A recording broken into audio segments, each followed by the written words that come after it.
الحمد لله الذي شرف الأنام بصاحبه المقام الأعلى، وكمل السعود بأكرم مولود حوى شرفا وفضلا،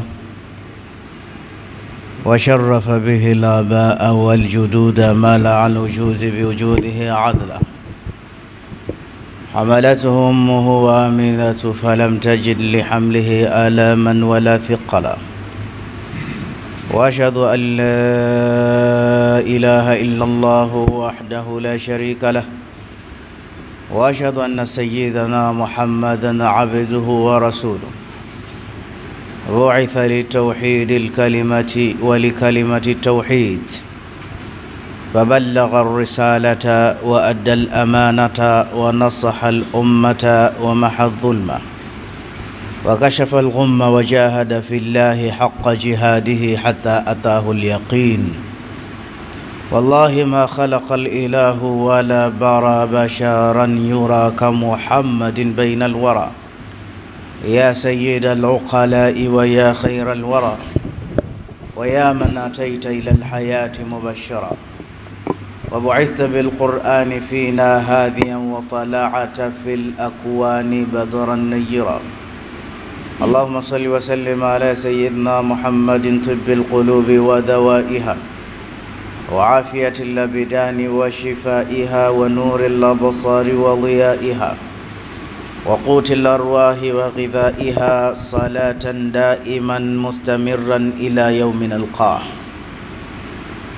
إلهي زادي قليل ما أراه مبلغ، هل الزاد أبقي أم لطول مسافتي؟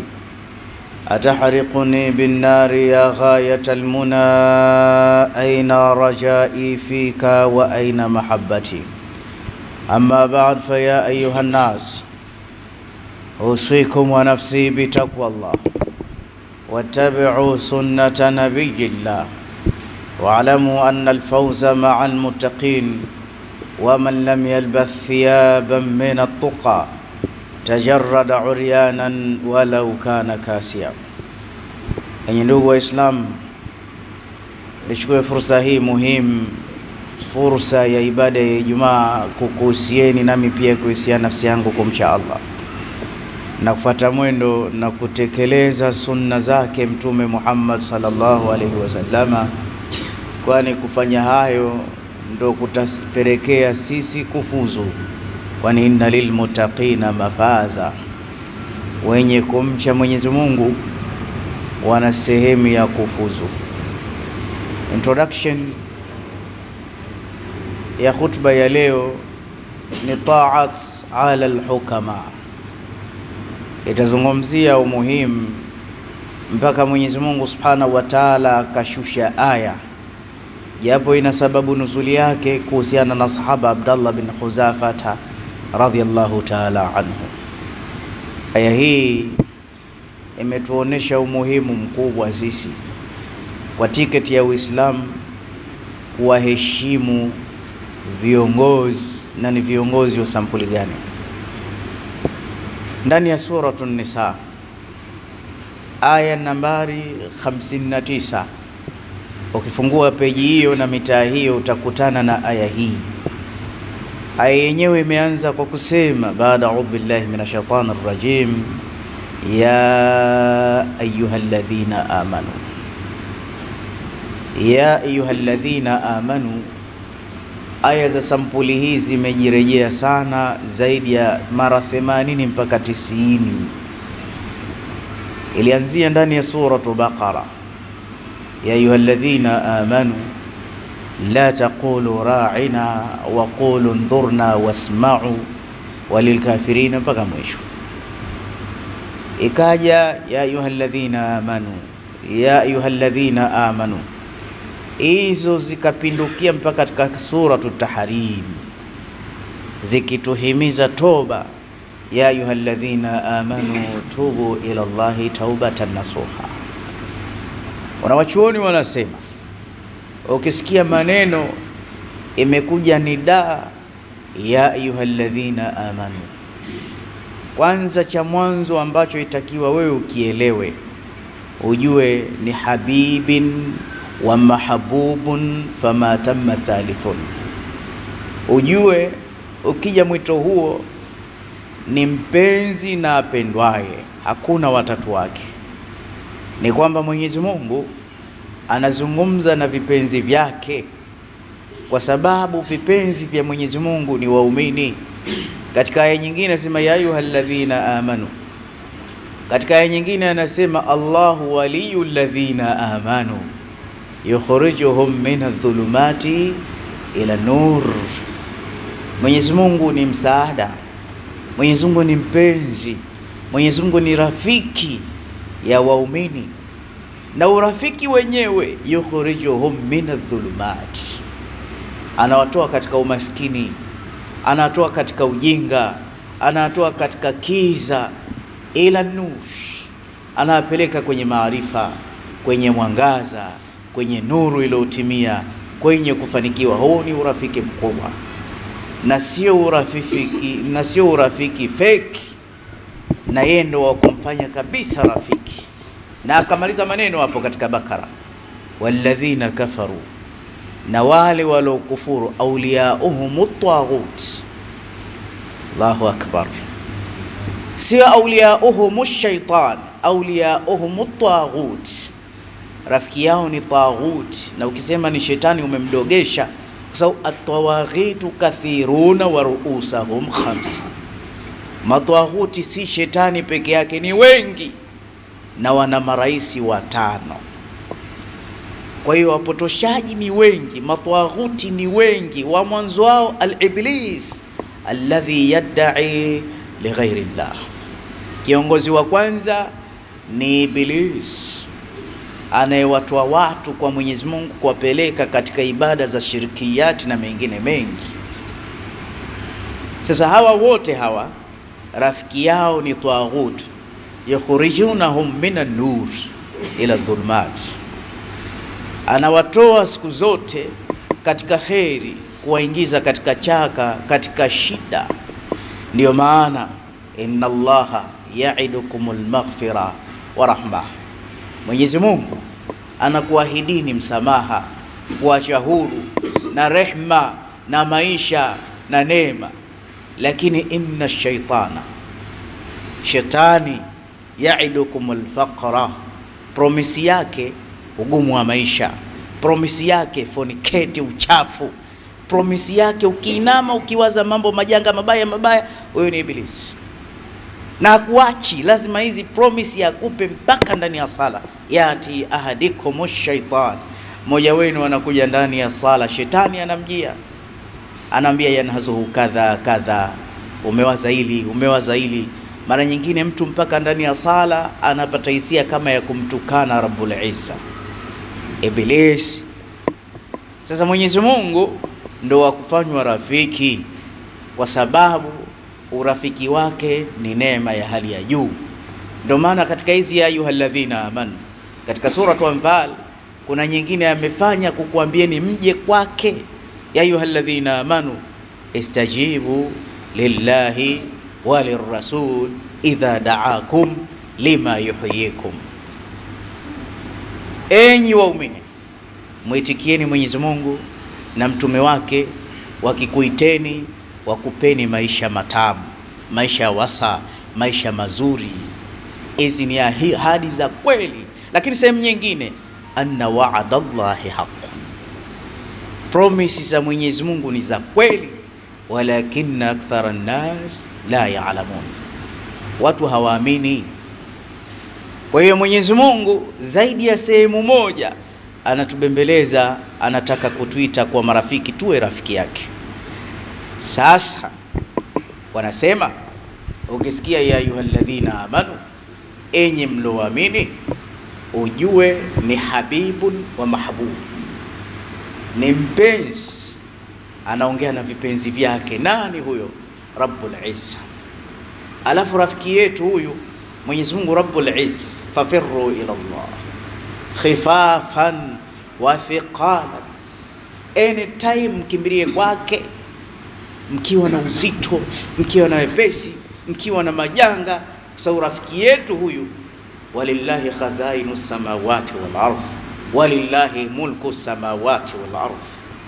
Ana khazina, ana benki, ana utajiri, ni ghaniyun wa mughniyun, qadirun wa muqtadirun.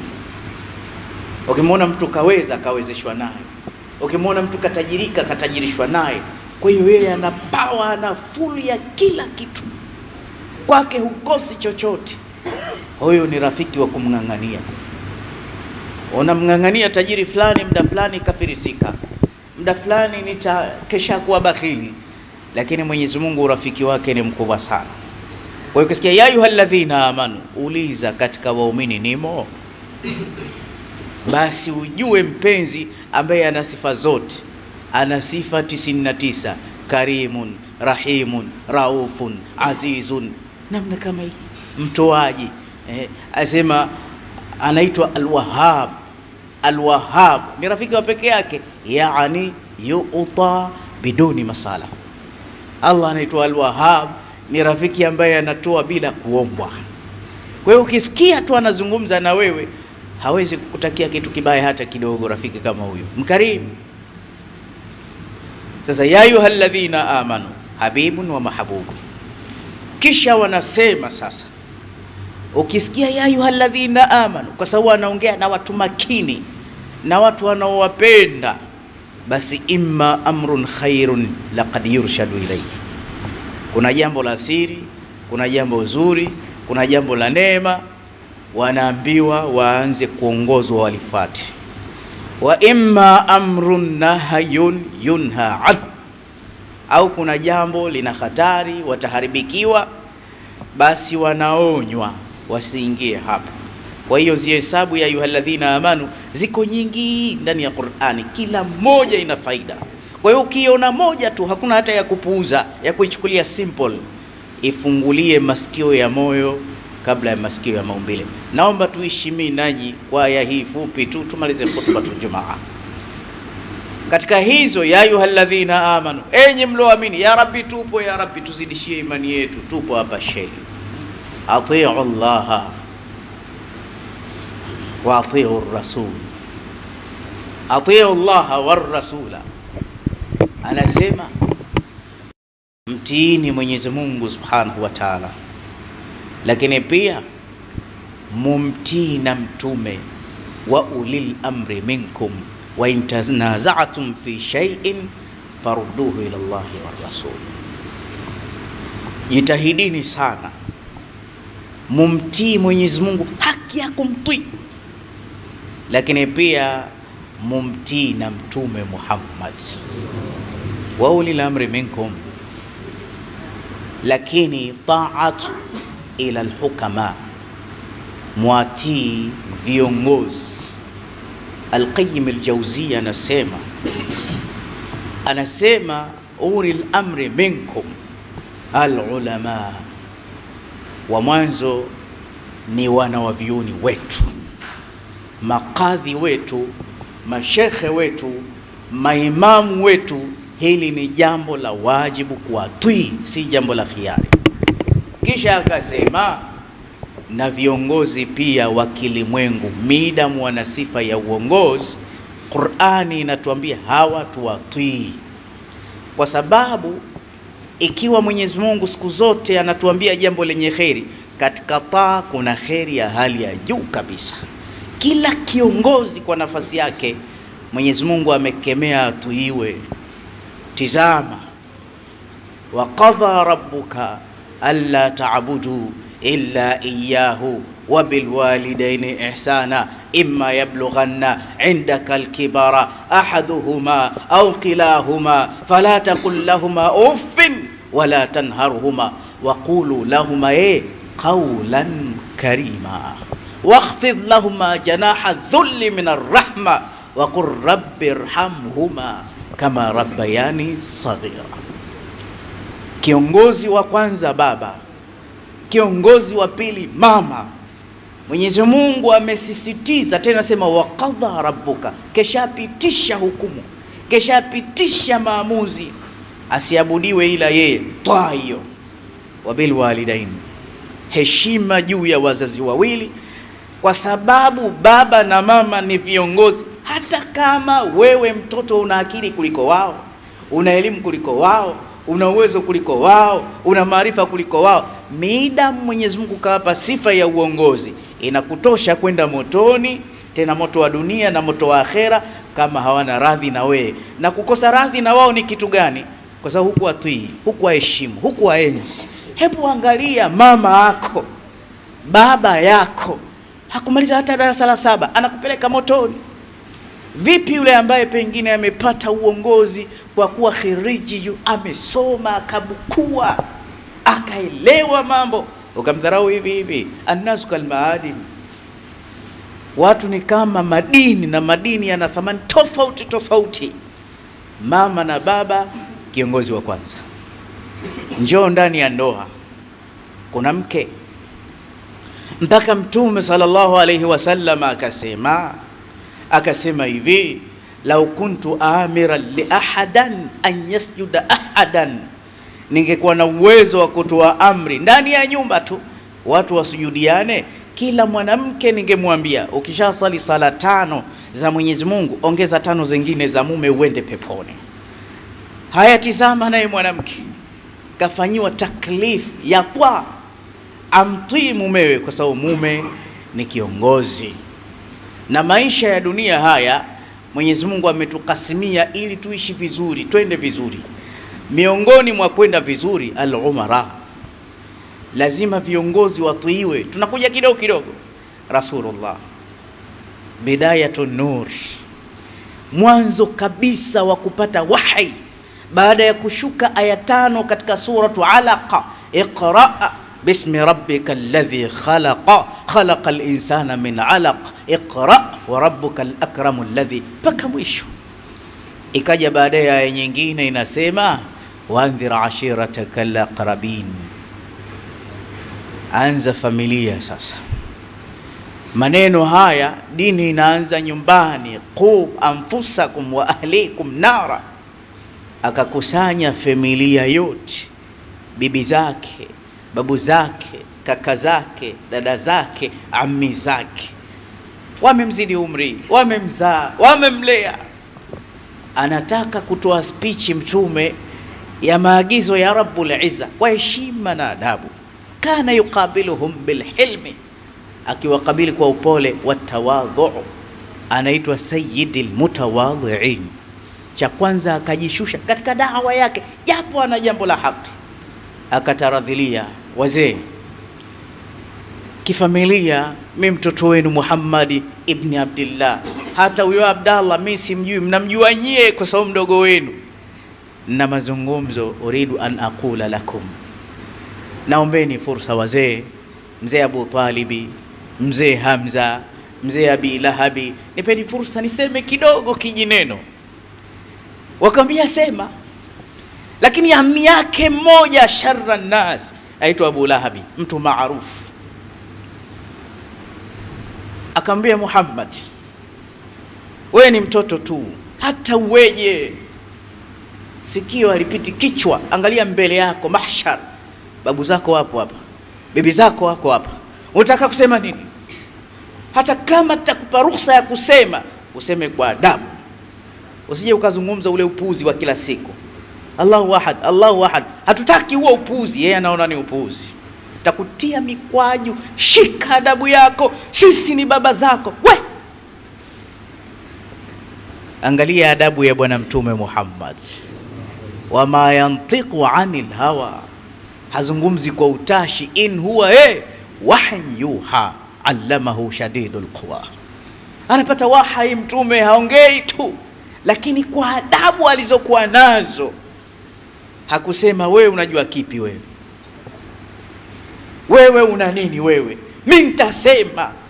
Aliacha kusema Mtume, akasema basi wazee, kikao kimeakhirishwa, jambo kubwa ataka kufikisha.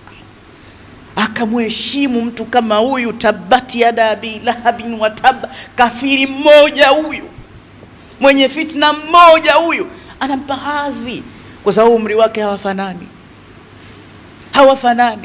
Haya, katika hii dunia kuna muovu kama Firauni? Yupo muovu kama Firauni? huyu mpe maneno gani umweke sawa huyu. Lakini Nabii Allah Musa anaambiwa, bwana wewe, mimi nakutuma nenda kwa mzee Firauni, hakika yeye amepindukia kiburi. Allah anasema inna Firauna ala fil ardi, amekuwa na kiburi kikubwa huyu, amepitiliza mambo yake. Nabii Musa asema, ndo nanituma kwake, nipe nyonzo. Rabbi shrah li sadri, naenda kuongea na mtu mzito, mtu mzima.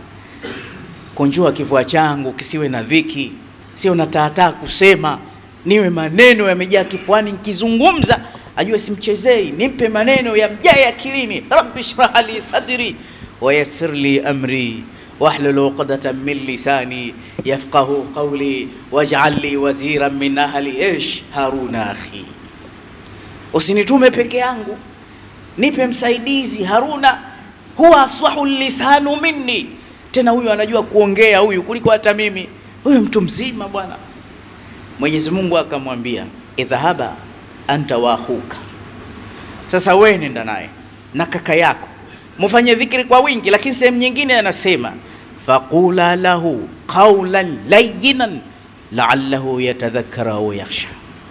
Tayari ni kiongozi yule, hata kama amepinda, tayari we amekulea kama baba yule, amekufanyia mambo mengi Musa, we ni mdogo kwake. Kwa hiyo we na kakako msijione mitume sana, huyu ni Firauni. Faqula lahu qawlan layyinan, mukamwambie maneno yenye hekima na busara, mukamheshimu kwanza, muamkie, mumpe heshima ya hali ya juu, msimpuuze. Ni kiongozi huyu, anaongoza watu wake huyu, msiende kumtukana. Hii ni warning kwa manabii wawili watukufu, ulil azmi minar rusul.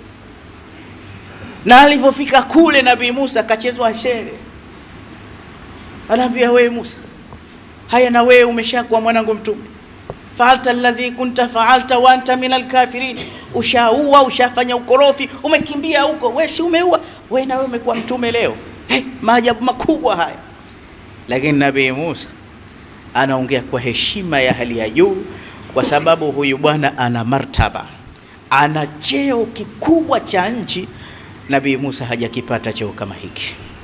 Kwa hiyo aya inatuhimiza al-umara, viongozi, haijalishi ni mjumbe, haijalishi ni waziri, haijalishi ni raisi, maadamu Mwenyezi Mungu kampa karama hiyo, mabwana kutuiwa ni jambo la lazima.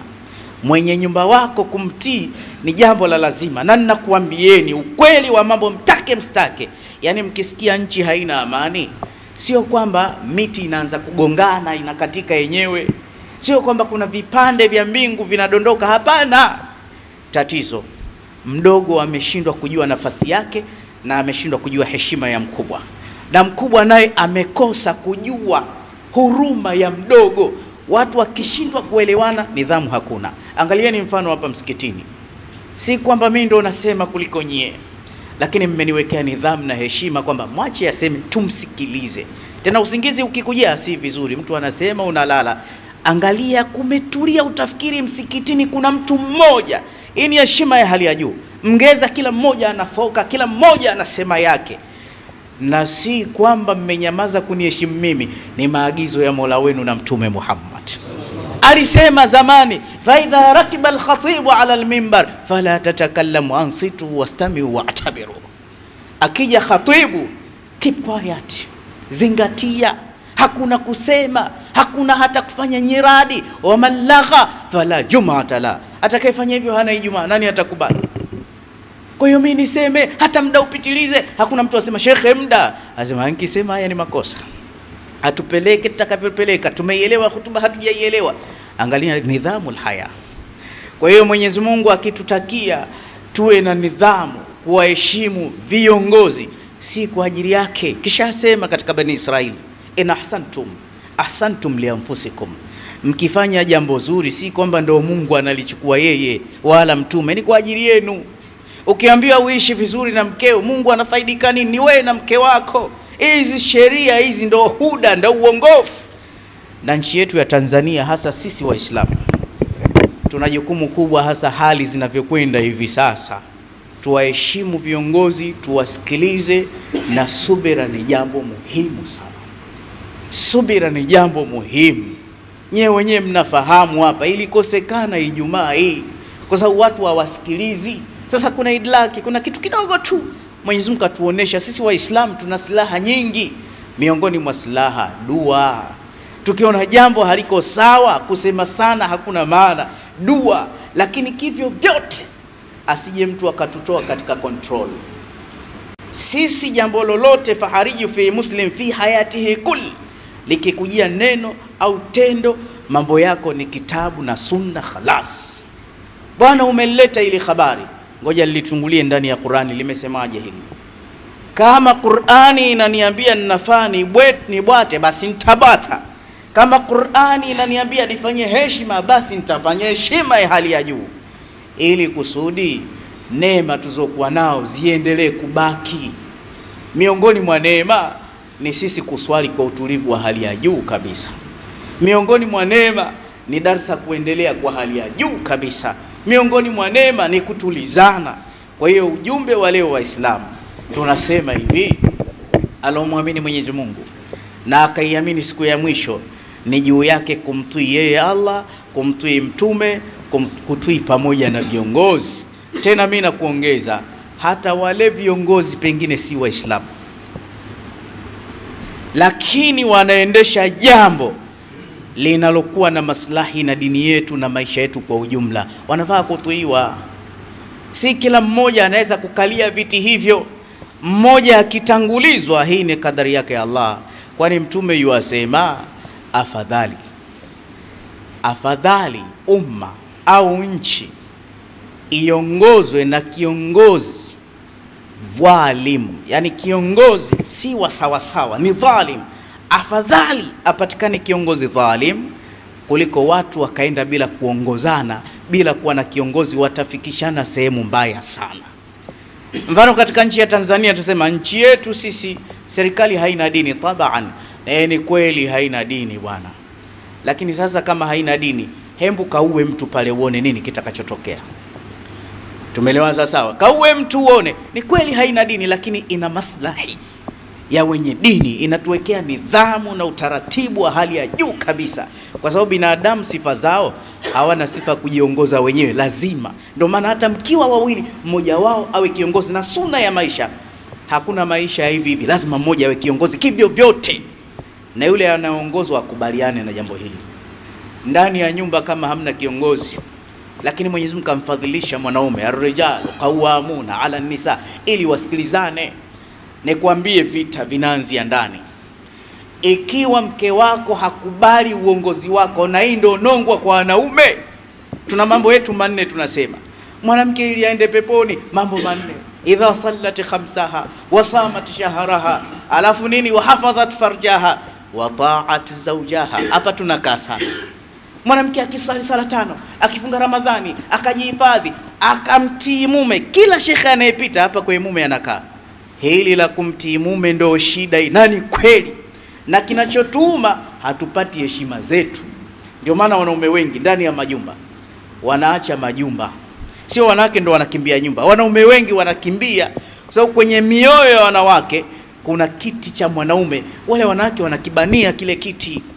Nacho ni kichwa cha familia, kichwa cha nyumba. Wewe ukimpata mke hakuheshimu, hili ni balaa kubwa kweli kweli.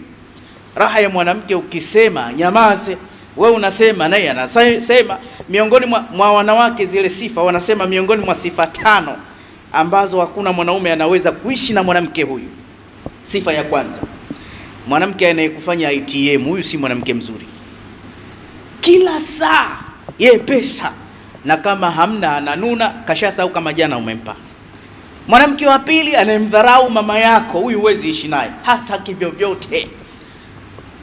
Mwanamke wa tatu, naishia huyo ambaye hasikilizi zila mume. Ana walimu wengi mtaani, wakisema maneno anaanza kukusumbua, analimotiwa, anamsikiliza yule, nisikilize mimi, hata fulani kasema, hata mamangu aliniambia we tabia zako. Sasa wewe utakuwa unasikiliza watu wangapi? Kuna baadhi ya wanaume tunashtakiwa, ananyanyasa, kanyang'anya simu, ananiambia hata babako hana ruhusa ya kuongea mimi nikiwepo. Kwa sababu unaongea mengi, unamchanganya, na bora usitumie simu. Bora usitumie simu kwa sababu una walimu wengi. Kwa hiyo mwanamke anayeumiza kichwa kwa sababu hajamfanya mumewe ni kiongozi. Angalia vita inavyokuwa, kinachoendelea, maisha hayaendelei, zinatoka talaka. Na si talaka hivi hivi, yalianza makofi, yalianza mangumi na mateke. Vita ilianza kwa sababu huyu hakukubali kuongozwa, hataki kusema huyu ni kiongozi wake. Sasa hajaisha hapa, hata Allah anamwekea ngumu, amuelewi. Kiongozi wako nimekupa, umeshindwa kumtii, wewe finari mwanamke, una laana za Allah. Ameshindwa kumtii mume wake. Ndio maana tunasema wanaume mengine vumilieni, muwahurumie hao, watateswa hawa. Kwani ufikiri mtume aliona nini huko juu? Wanawake wengi motoni, wachache peponi. Kilichowaponza kudharau viongozi wao, sio jingine mabwana, kuwadharau wanaume. Sasa nakuletea upande mwingine. Angalia inavyouma ukimkuta mke wako akuheshimu. Inauma kiasi gani? Tena unamuelekeza jambo la kheri, ivaa hijabu, sitaki. Inauma kweli kweli. Huyu si msikivu huyu. Je, ukimdharau kiongozi mwenye mavyeo yake ufikiri haumii? Una uhuru wa kumtukana unavyotaka. Ni Uislamu gani sasa huo? Si Uislamu. Tuje upande wa pili, watoto uliowazaa hawakuheshimu, hawakusikii. Kinachofuatia nini? Unawapiza, unawapalana. Huwapendi, unawachukia. Watoto nimewazaa wenyewe, hawana heshima. Raha ya mtoto anitetemekee. Mtoto gani huyu asikii? Nikimwambia hivi ana yake. Inauma, we mwenyewe ndo unajua. Basi mfano huo uweke katika society. Maisha yana program. Wewe haki yako ili maisha yawe mazuri ndani ya nyumba, uheshimiwe kweli kweli. Mwanamke akaribia kukulamba miguu, watoto wakikuona wanakaribia kukusujudia, utaishi maisha mazuri sana. Basi na nchi hivyo hivyo, viongozi wakituiwa watafanya makubwa. Kwa sababu hata wewe mwanamke au watoto wote unawapenda, lakini yule mwenye toa zaidi unampenda zaidi na unamfikiria kuliko wengine, kwa sababu huyo anaigusa roho yako.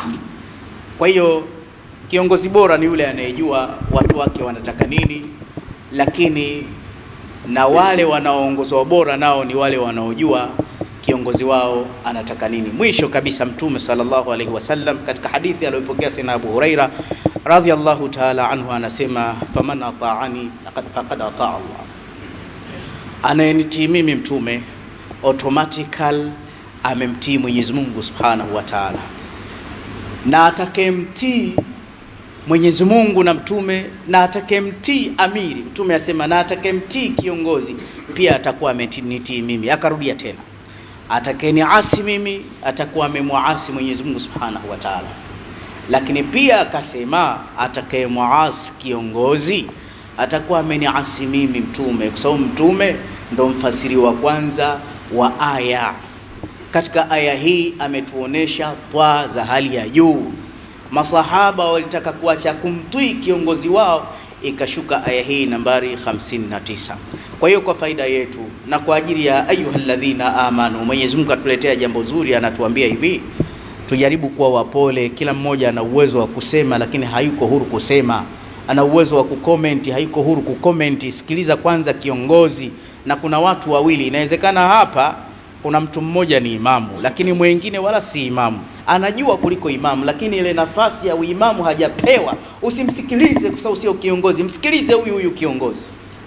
Lakini leo Muislamu unapelekwa kama bendera, na Mtume kakataza. Mtu hana hata sifa ya uongozi, hajapewa bahati hiyo, hata kama ana sifa, ndio Allah hajamchagua, huyo hasikilizwi. Unamsikiliza alokuwa kiongozi. Tunamwomba Allah Subhanahu wa Ta'ala atupe siha njema, atupe maisha ya amani, atuondolee maisha ya hofu. Waqala azza min qailin alim, fa idha qara'ta alquran fasta'id billahi minash shaitanir rajim. A'udhu billahi minash shaitanir rajim. Ya ayyuhalladhina amanu atii'u Allaha war rasula wa ulil amri minkum. Barakallahu li wa lakum, barakallahu lakum wal qur'anil azim, wa nafa'ani wa iyyakum bil ayati wa dhikril hakim. أقول قولي هذا واستغفر الله لي ولكم فاستغفروه إنه هو الغفور الرحيم وهو البر الكريم.